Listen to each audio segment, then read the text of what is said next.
की यात्रा पर जाएंगे। आज की चर्चा श्री ठाकुर जी की चर्चा साप्ताहिक श्रीमद् भागवत कथा की प्रारंभ करते हैं। आज का सूत्र नोट करें। देखो, तन की एकता से कभी भी कल्याण नहीं होना है, मन की एकता से ही कल्याण होगा। तन के द्वारा तुम मंदिर तक पहुंच सकते हो, ईश्वर तक नहीं पहुंच सकते। तन से पहुंचना मंदिर का विषय है, पर मन से पहुंचना ईश्वर का विषय है। मंदिर तक तन से पहुंचा जा सकता, लेकिन ईश्वर तक पहुंचने के लिए मन की आवश्यकता है। और हम लोग, बुरा न मानना, तन को ज्यादा चमकाते, मन को नहीं।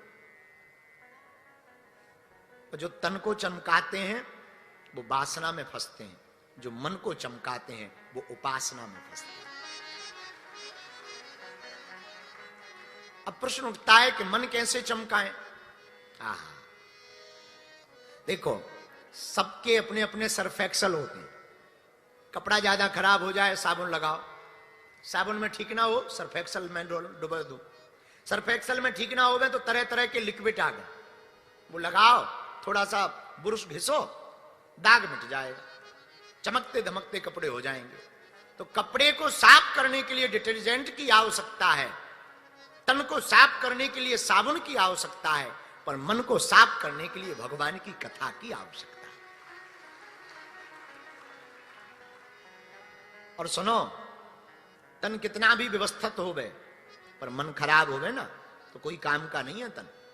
हाँ, क्या काम का है भाई? ये गाड़ी कितनी भी बढ़िया हो गए पर इंजन ना हो गए, नदी कितनी भी बड़ी हो गए पर पानी ना हो गए, किसी काम की है क्या? बोलो, नहीं है। उसी प्रकार तन बहुत बढ़िया हो गए पर मन बेहतर ना हो गए, तो ये तन भी किसी काम का नहीं है। अब प्रश्न उठता है कि मन को ठीक कैसे करें? तो तन की एकता नहीं, मन की एकता चाहिए। एक बात हम शुरू करने के पहले बोल देते हैं स्पष्ट रूप से। अभी हम जब जैसे ही उतरे तो हमको पत्रकार मिल गए, पूछने लगे, महाराज वक्फ बोर्ड पर आपका क्या कहना है? हमको एक बात से बहुत लज्जा लगी, शर्म।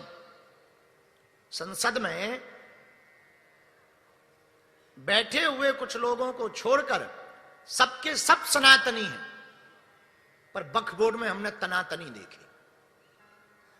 सनातनियों की जगह तनातनी देखी। पर धन्य है उनको जिन्होंने वक्फ बोर्ड के संशोधन में अपना मत दिया, अपना समर्थन दिया, डिगे नहीं, झुके नहीं, ताकि सनातन बचा रहे।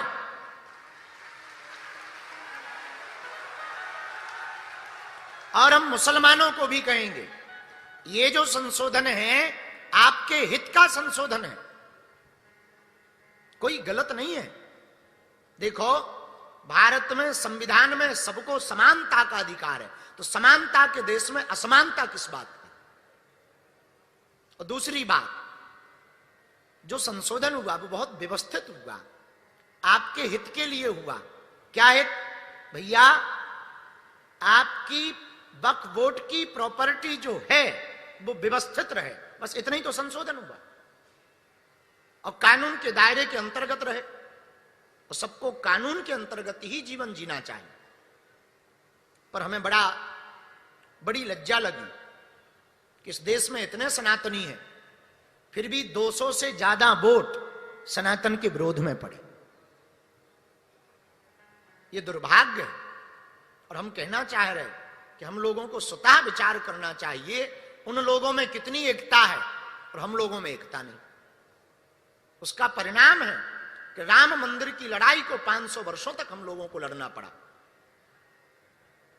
उसका परिणाम है ये वक्फ बोर्ड जो हुआ, उसका ही दुष्परिणाम है। इसलिए हम आप सबको बहुत प्रार्थना करें कि वर्तमान में जो वक्फ बोर्ड बिल पास हुआ बहुत अच्छा हुआ है, हम सब सनातनियों के लिए बहुत गौरव की बात है। और मुसलमानों में भी एकाधिकार खत्म होगा। अमीर मुसलमानों के पास केवल बकबोट की जमीन रहती थी। अब कम से कम गरीब मुसलमानों को भी तो उस जमीन से फायदा मिलेगा। पर एक और मजेदार सुनो, राम मंदिर जब बन रहा था तब लोग बड़ा कमेंट कर रहे थे, अस्पताल बनाया जाना चाहिए, यहां पर जो है यूनिवर्सिटी बनाई जानी चाहिए। एक भी कमेंट हमने बकबोट की जमीन पर नहीं सुना कि बकबोट की जमीन पर अस्पताल बनना चाहिए। मजेदार बात सुनोगे, एक आदमी ने नहीं कहा कि वहां अस्पताल बने। भगवान की बड़ी कृपा है, राम मंदिर से तो लाखों करोड़ों लोगों को फायदा मिल रहा। फूल वाले को रोजगार मिल रहा, बसों वालों को रोजगार मिल रहा, होटल वालों को रोजगार मिल रहा। और रही अस्पताल की बात, तो अब तक मंदिरों में अस्पताल थे, अब अस्पताल में मंदिर बागेश्वर धाम पे बन रहा है। तो दोनों काम पूरे हो गए। राम जी के मंदिर में नहीं हुआ, पर हनुमान जी के मंदिर में तो हो गया। अब हम कहेंगे इतना ही ज्यादा तुम्हें भैया खुजली चढ़ी, बकबोट की जमीन पे अस्पताल बनवा दो। सो तो सब लोगों के मुंह में लकवा लग जाता है, पैरालाइसिस हो जाता है, बस सनातन दिखाई देता। अभी सनातन का होता कोई मंदिर, 10 लोग ज्ञान देते हैं, यहां तो यूनिवर्सिटी बना दो, ठटरी के बारे तू अपने मकान पे बना।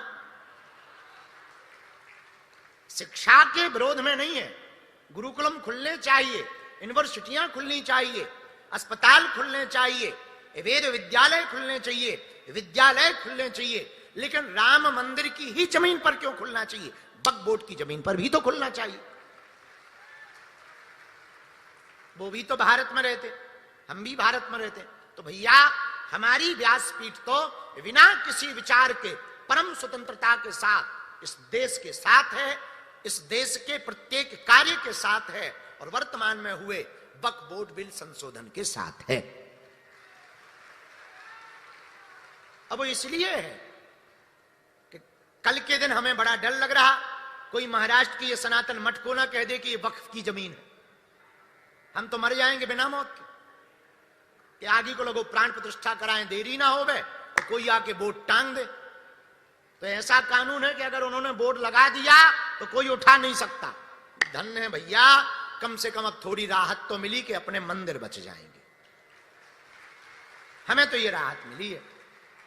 तो एक बात हम आपको पर प्रार्थना करें, संपूर्ण भारत के हिंदुओं को, हिंदुओं तन की एकता से ज्यादा मन की एकता की आवश्यकता है। मन की एकता बहुत जरूरी है।